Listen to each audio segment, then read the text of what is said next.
Sir, yes, gentleman, tell me your name. Yes, sir. Sami Oda. Sami, where do you come from? I come from Kindu Bay. And Kisumu, what do you do in Kisumu? I'm doing the Kibarua Kasi Kamvile Mjengo. Where exactly? Yes, sir. Where exactly? Exactly is Garissa Lodge. Which place in particular? Inapatikana Garissa Lodge katika hiyo ali. Hivyo basi nafanya kibarua ikitokelezea. How much are you paid per day? Per day is called for 400 shillings. I used to pay today as a daily pay. Yes. Okay. Can you tell us something about the politics of Kenya? No. Why? Because the thing is, committees of Mount Kenya are one. Maina Commander 1, 2 is Kenneth. Peter Kenneth. Number 2. Number 3 is called Martha Karua.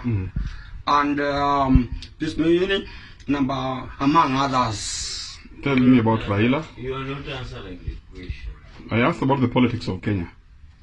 What do you know about the politics of Kenya? The politics of Kenya, I love it. Because one, politics of Kenya set me free without not blaming about my work as well as pengine walu. Yes. So I love it. One, there is no kurandaranda katika hali sasa.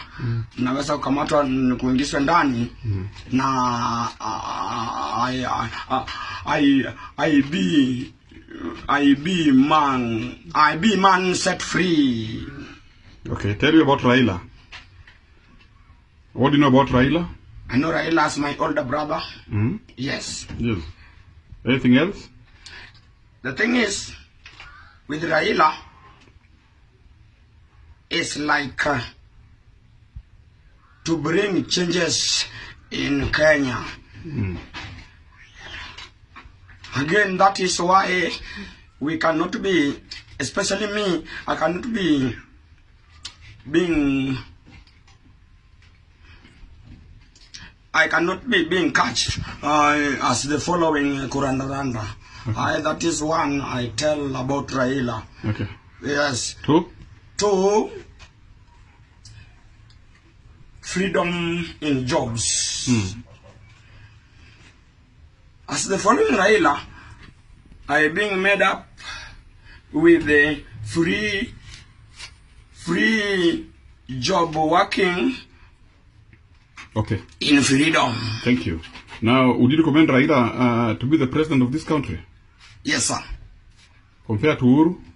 Compared to Uhuru, I wanted Raila to be. So what do you know about Uhuru? As I know about Uhuru, it's just unshaking to Raila.